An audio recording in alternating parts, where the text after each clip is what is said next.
On est à la base une bande d'amis, fans de musique techno, et on a envie d'expliquer aux autres, regardez, il y a plein de choses à faire, il faut le faire. Donc du coup, on essaie d'être un peu ce moteur ici en Bretagne avec les autres structures, en disant, regardez, il y a vraiment des choses géniales à faire, faites-les, n'ayez pas peur, parce que nous on l'a fait, et si vous vous mettez ensemble et que vous avez une équipe qui est soudée, vous allez y arriver, quoi.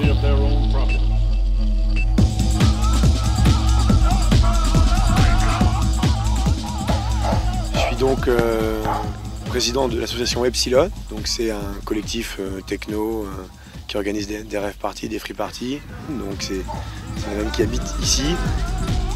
L'idée du lieu ici, c'était qu'on puisse effectivement y garer nos véhicules, qui sont donc nos maisons, et avoir en même temps un espace commun de vie, c'est-à-dire le hangar où on puisse y faire des ateliers pour la décoration, pour la mécanique, pour y créer, pour travailler sur nos enceintes aussi. Ça va être les mêmes enceintes qu'on utilise pour faire nos rave parties qui vont servir demain pour animer cette journée avec ces personnes handicapées. Notre projet est autofinancé à 90%. On est très actif dans le sens où je crois que c'est tous les 2 semaines on fait quelque chose. Peu importe le lieu, peu importe l'endroit, l'essentiel c'est de pouvoir de faire partager cette musique et puis de continuer à avancer sur les projets qu'on a ensemble, c'est-à-dire les voyages, qui sont à chaque fois des projets concrets, quoi, où on mélange un peu de vacances, un peu de solidarité, beaucoup de fêtes, et puis à chaque fois qu'on revient de ces voyages-là, on est changé, quoi. À chaque fois, on a grandi un petit peu. On travaille donc toute l'année, on met de l'argent de côté toute l'année afin de pouvoir se payer ces voyages-là. On n'a jamais demandé à qui que ce soit de l'argent. Si on était tous dans un appartement à 400 €, je pense qu'on serait tous en dessous du seuil de pauvreté. Tous. On n'y arrivera pas, quoi. Alors que là, on arrive tous à être au-dessus.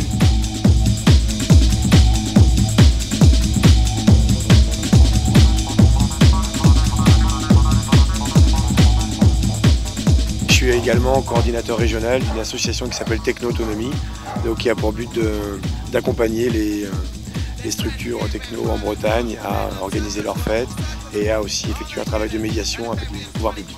Donc je me suis retrouvé assez rapidement à la table des négociations avec les préfectures, à essayer avec d'autres, à essayer de faire en sorte que notre mouvement, notre culture puisse être respectée et être tout simplement reconnue. Il y a un enjeu énorme parce qu'on est vu pas comme une activité musicale ou culturelle, on est vu comme un problème de sécurité où on est géré, administré par le ministère de l'Intérieur, pas par le ministère de la Culture ou pas par le ministère de Jeunesse et Sport.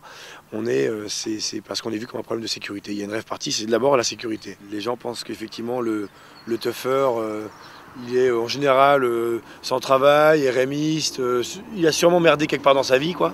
Et en plus, il est drogué, quoi. Et puis, c'est ce que je répondais à un chasseur l'autre jour, on était sur une table ronde avec des maires, et puis je lui disais que nous on pensait que les chasseurs c'était tous des gens qui étaient sous au vin rouge dès 10 h du matin et qui tiraient n'importe où. Donc il a fait des grands yeux, je lui ai dit oui, moi aussi je fais les mêmes yeux parce que c'est exactement pareil. Je suis sûr que chez vous il y en a sûrement quelques-uns qui sont comme ça, chez nous il y en a quelques-uns qui sont comme ça. Mais de l'autre côté c'est certainement pas eux qui sont les majoritaires, donc chez nous c'est pareil, quoi. C'est pareil, mais c'est tellement plus facile de montrer ce qui va pas que montrer ce qui va bien, malheureusement. Cette culture-là, elle est basée beaucoup sur l'autoresponsabilité.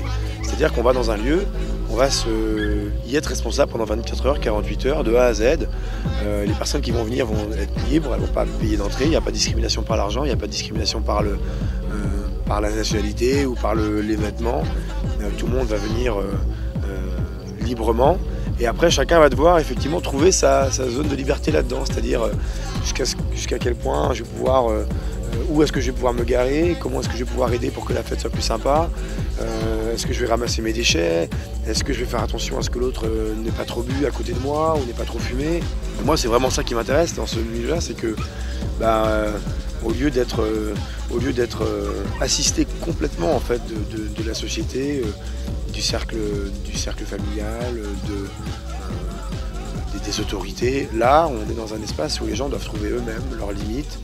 Alors moi, j'ai envie de tirer cette culture-là, de ce schéma-là, vers effectivement, le ministère de la Culture, le ministère de la Jeunesse. Non, c'est des gens qui savent s'encadrer, qui savent se gérer. Il n'y a pas des débordements, il y a des gens qui sont très responsables là-dedans.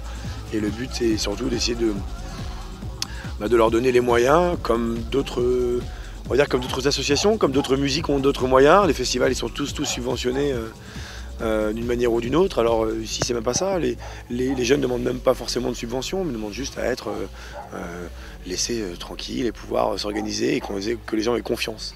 Wake up.